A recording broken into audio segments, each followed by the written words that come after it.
지난주에 이어서 시편 20편에 기록되어 있는 기도의 말씀들을 살펴보겠습니다. 시편 20편의 첫 번째 부분인 1절부터 5절의 말씀에서 이 말씀에서는 이스라엘 백성들이 다윗 왕을 위하여서 어떤 기도를 올렸는지를 볼 수 있었습니다.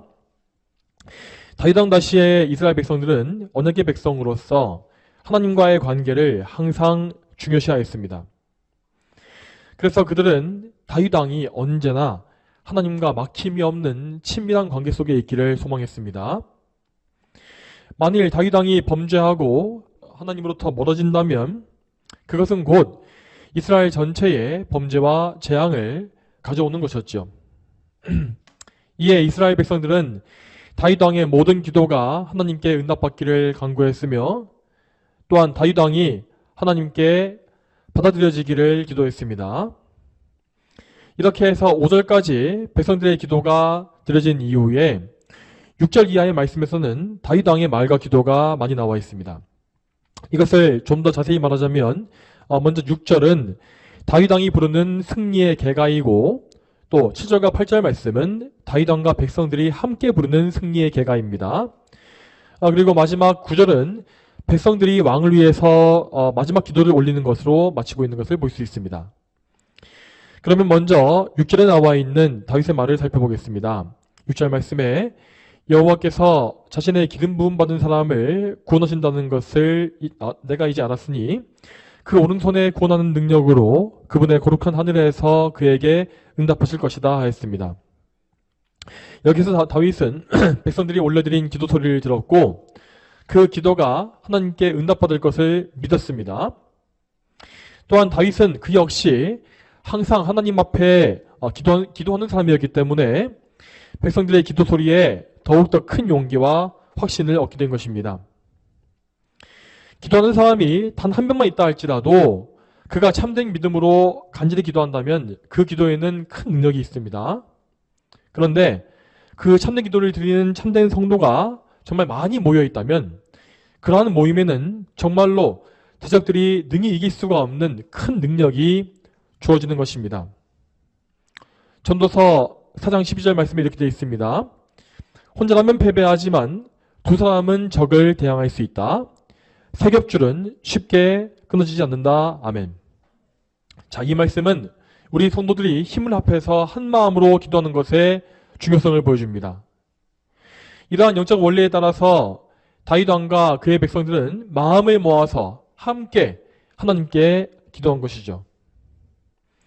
그들의 기도에 응답하신 하나님은 다윗 왕에게 큰 용기와 굳센 믿음을 더해주셨습니다. 그래서 다윗은 말하기를 여호와께서 자신의 기름 부음 받은 사람을 구원하신다는 것을 내가 이제 알았다 라고 선포한 것입니다. 물론 다윗은 이전까지도 이 사실을 알고 있었습니다. 하지만 하나님의 구원하심에 대해서 좀 더 구체적인 지식과 큰 믿음을 가지게 된 것이죠. 여러분, 이와 같이 우리는 우리의 신앙 지식에 대하여서 항상 좀 더 깊고 풍성한 것들을 추구해야 합니다. 어떤 사람은 한 가지 교리에 대해서 한번 듣고 나면 그 다음에 그 교리를 더 이상 듣고 싶어하지 않는 것을 볼 수 있습니다. 그것은 자기가 이미 알고 있기 때문에 다 들어봤기 때문에 또 다른 새로운 것을 듣고 싶다, 배우고 싶다라는 것이죠. 그렇지만 우리는 성경의 그 어떤 진리에 대해서도 내가 그것을 충분하게 안다라고 말할 수 없습니다. 내가 분명히 알고 있었던 성경 구절이고 또한 내가 이미 배워봤던 교리라 할지라도 우리는 거기에서 더 풍성하고 깊은 지식을 얼마든지 얻을 수 있습니다. 만일 성령께서 우리의 마음과 이성을 조명해 주시면 우리는 정말로 그러한 깊은 지식을 얻을 수 있는 것입니다. 우리의 지성뿐만 아니라 그 지식을 실제로 경험해 감으로써 우리는 정말로 실제적이고 살아있는 지식을 얻게 되는 것이죠. 자, 이제 다윗과 이스라엘 백성들은 참으로 하나님의 응답하심과 크신 능력을 더 크게 신뢰하게 되었습니다. 그러므로 그들은 확신의 창 가운데 한 목소리로 승리의 개가를 부릅니다. 그 말씀은 7절과 8절에 나와 있습니다. 이 말씀 제가 읽겠습니다. 어떤 이들은 병거를, 어떤 이들은 말을 의지하지만 우리는 여호와 우리 하나님의 이름을 자랑할 것이니 그들은 엎어지고 쓰러지나 우리는 일어나 바로 선다. 아멘. 자, 이 말씀은 지금 이 현대사회를 살고 있는 우리에게는 크게 와닿지 않는 말씀일 수 있습니다. 왜냐하면 이 말씀에 나와 있는 병거나 말에 대한 이미지나 경험이 우리에게 없기 때문입니다. 그러나 고대 이스라엘 백성들에게 병거와 말, 이 기병은 그야말로 공포의 대상이었습니다. 이스라엘을 대적하는 이방 민족 중에는 이렇게 철로 된 병기를 생산할 수 있는 민족이 있었고 그들에게는 우수한 철병거와 기병들이 존재했습니다. 그들은 병거 바퀴에 큰 칼을 달아서 회전하게 만들었고 그래서 이 병거 주변에 있는 모병들을 무참하게 죽였습니다. 반면에 이스라엘 군대에는 그러한 병기가 전혀 없었기 때문에 전쟁을 할 때마다 이 백성들에게 병거와 말에 대한 공포가 엄청났습니다. 이스라엘 왕국의 초기에 대한 기록을 보게 되면 심지어 이스라엘 군사들에게는 이 제대로 된 칼이나 창 자체가 없었다고 되어 있습니다. 사무엘상 13장 말씀에 보면 이렇게 되어 있습니다. 그러므로 전쟁을 하는 날에 사울과 요나단과 함께 있는 모든 백성의 손에서 칼이나 창을 찾을 수 없었으며 사울과 그의 아들 요나단에게만 있었다 하였습니다. 그러니까 이 사울 왕이 통치하던 시절만 해도 이스라엘 병사들은 자신의 농기구나 몽둥이나 물맷돌 같은 것을 들고서 전쟁에 나온 것입니다. 그리고 이러한 사정은 다윗 왕 때에도 완전히 해결되지 않았습니다. 여전히 이스라엘은 이방 민족에 비해서 훨씬 더 못한 무기만을 가지고 전쟁에 임해야 했습니다. 그렇기 때문에 이 7절 말씀에 나와 있는 이 말씀은 정말 그 당시의 상식을 뛰어넘는 내용이라 할 수 있겠습니다. 아마 이방 백성들이 이런 말씀을 보았다면 그들은 분명히 이스라엘 백성들이 되지도 않는 헛소리 부린다고 비웃었겠죠. 그러나 다윗과 이스라엘 백성이 가진 믿음은 결코 허상이 아니었습니다. 이방의 대적들이 믿는 것은 기껏해야 그들의 무기와 병사들에 불과했습니다. 전능하신 하나님 앞에서 그들의 무기와 군사들은 정말 아무것도 아닌 헛된 쓰레기일 뿐이었죠.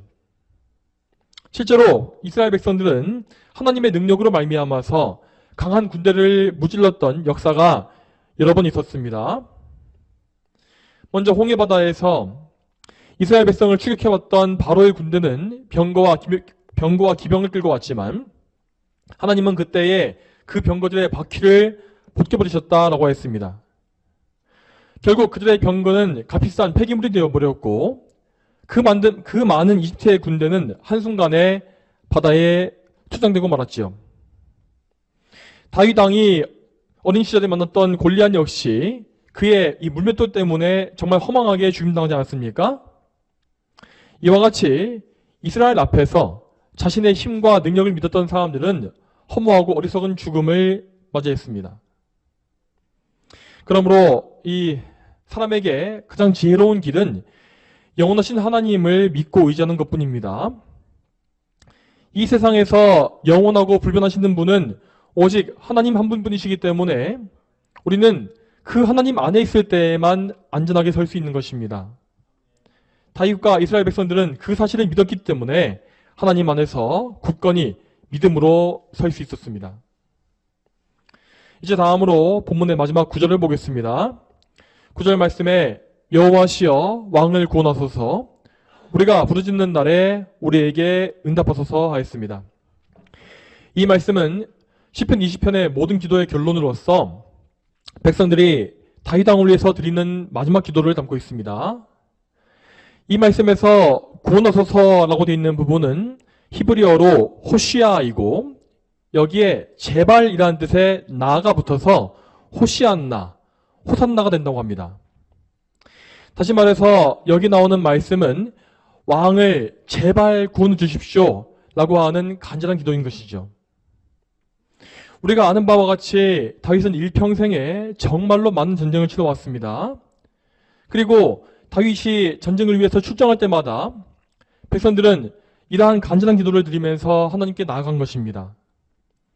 하나님은 참으로 그리고 이스라엘 백성의 기도에 신실하게 응답하셨습니다. 그들의 왕인 다윗은 수많은 전쟁 속에서도 해를 당하지 아니하고 끝까지 생명을 지켰으며 왕의 직무를 수행했습니다. 그리고 하나님은 그의 왕국을 하나님의 은혜 가운데 든든하게 세워주셨죠. 구약 성경에 기록되어 있는 다윗 왕과 이스라엘 왕국의 영광은 바로 이러한 깊은 기도를 통해서 이루어진 역사인 것입니다. 그러므로 여러분, 우리 역시 이러한 기도를 항상 드릴 수 있어야 합니다. 우리는 우리가 속해 있는 모든 곳에 다 하나님의 구원이 임하기를 먼저 기도해야 하는 것입니다. 우리가 속해 있는 대한민국과 이 대한민국의 통치자들에게 구원의 은혜가 임하기를 기도해야 하고, 또한 이 나라의 교회에도 복음과 구원의 역사가 크게 일어나기를 우리는 기도해야 합니다. 그리고 더 나아가서 우리의 가정과 우리의 친척들, 우리의 모든 이웃들에게도 같은 기도가 있어야 할 것입니다. 오늘 본문에 나와 있는 이 말씀과 같이 호산나, 하나님 제발 구원해 주십시오 라고 하는 간절한 기도가 우리 마음속에 항상 있어야 하는 것입니다. 성도 여러분, 이러한 간절한 기도와 그 사랑의 마음을 달라고 하나님께 간구하십시오. 그리고 그 열심을 가지고서 오늘도 마음을 모아서 기도회에 나가시기 바랍니다. 기도회 가운데 졸지 마시고 20분 동안 깨어서 기도에 열심히 내십시오. 오늘도 우리는 우리 나라를 위해서 기도해야 하고 우리의 통치자인 대통령을 위해서도 기도해야 합니다. 또한 여러분 자신이 하나님만을 신뢰하고 더욱더 하나님께 영광 돌릴 수 있도록 간절히 기도하시기 바랍니다.